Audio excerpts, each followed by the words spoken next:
শ্রাবণ মাসে অনেকেই আছো যারা একেবারেই নিরামিষ খাও, যারা একদমই নিরামিষ খাও, এমনকি পেঁয়াজ রসুনও খাও না, তাদের কথা মাথায় রেখে আমার আজকের এই রেসিপি। তো চলো তৈরি করে দেখাই। বিরিয়ানি চালটা প্রথমে ভিজিয়ে নেব। আমি 800 গ্রাম চাল নিয়ে ভালো করে ধুয়ে আধ ঘন্টা ভিজিয়ে রাখবো। এবারে বিরিয়ানি মশলাটা তৈরি করে নেব। নিয়েছি সামরিচ, তেজপাতা, জয়িত্রী, জায়ফল, লবঙ্গ, দারচিনি, স্টার অ্যানিস, ছোট এলাচ, বড় এলাচ, কাবাব চিনি, শুকনো লঙ্কা, সাজিরে ও গোলমরিচ। মশলাগুলোকে ড্রাই রোস্ট করে নিয়ে আমি গ্রাইন্ডারে দিয়ে গুঁড়ো করে নেব। গুঁড়ো করা আমার হয়ে গেছে। পাশাপাশি আর একটা মশলাও আমি গুঁড়ো করে নেব। নিয়েছি কিছুটা এলাচ ও জয়িত্রী, এগুলোকে শুকনো খোলায় নেড়ে আমি গুঁড়ো করে নেব। এটাও গুঁড়ো করা হয়ে গেছে। এবারে বিরিয়ানির আলুটাকে সেদ্ধ করে নেব। 8 টুকরো আলুকে প্রেসার কুকারে দিয়ে নুন ও হলুদ দিয়ে সিটি দিয়ে নেব। এখানে তোমরা ফুড কালারও দিতে পারো, আমি এখানে হলুদের ব্যবহার করছি। আমি 2টো সিটি দিয়ে আলুগুলোকে সেদ্ধ করে নেব। এবারে পনিরগুলো কেটে নেব। আমি 400 গ্রাম পনিরকে একটু বড় বড় টুকরো করে কেটে নেব। বিরিয়ানির ভাতটার জন্য আমি জল বসিয়ে দিয়েছি। তাতে দিয়ে দিলাম পরিমাণ মতো নুন, তেজপাতা, গোটা মশলা, তার মধ্যে স্টার অ্যানিস, সাজিরে, লবঙ্গ, দারচিনি, ছোট এলাচ, বড় এলাচ, জয়িত্রী, সামরিচ, এগুলো। এই মশলাগুলোকে একসাথে স্ট্রেনারের মধ্যে ভরে জলে দিয়ে দেবো।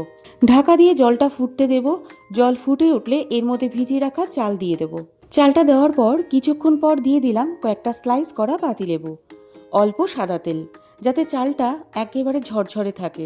ভাতটা 70% সেদ্ধ হয়ে গেছে। জল ঝরিয়ে নেব।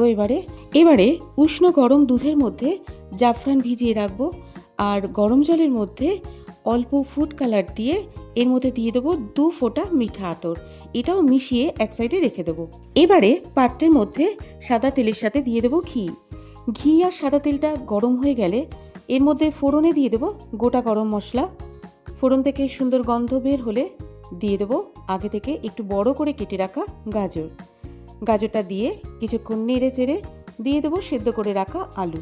দিয়ে দেবো পরিমাণ মতো নুন, হলুদ গুঁড়ো, একটু নেড়ে চেড়ে দিয়ে দেবো টমেটো।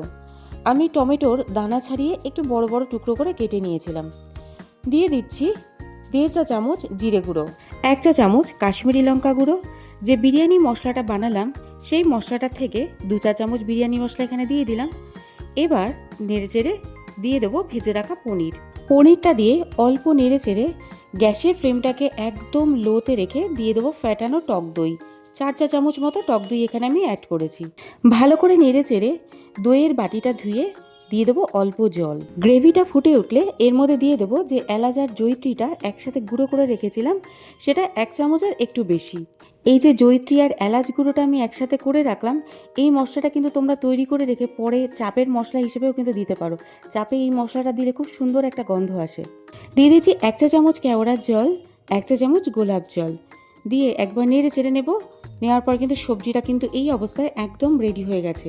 এখান থেকে অর্ধেকটা সবজি আমি তুলে নেব, আর বাকি অর্ধেকটা যে রয়ে গেল তার উপরে দিয়ে দেব রাইসটা। ভালো করে কভার করে দেবো চারদিকটা। এর উপর দিয়ে দেবো অল্প নুন, বিরিয়ানি মশলা 1/2 চা চামচ, এলাচ আর জয়িত্রী গুঁড়ো 1/2 চা চামচ।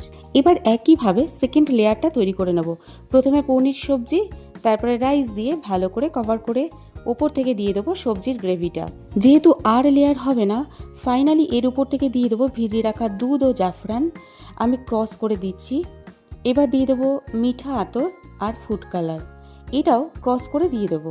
দিয়ে দিচ্ছি বিরিয়ানি মশলা, এলাচ ও জয়িত্রী গুঁড়ো। একদম শেষে দিয়ে দেবো ঘি। এবারে একটা অ্যালুমিনিয়াম ফয়েল দিয়ে চারদিকটা একেবারে কভার করে দেবো এবং ওপর থেকে একটা ঢাকনা দিয়ে দেবো। এবারে দমে বসিয়ে দেবো।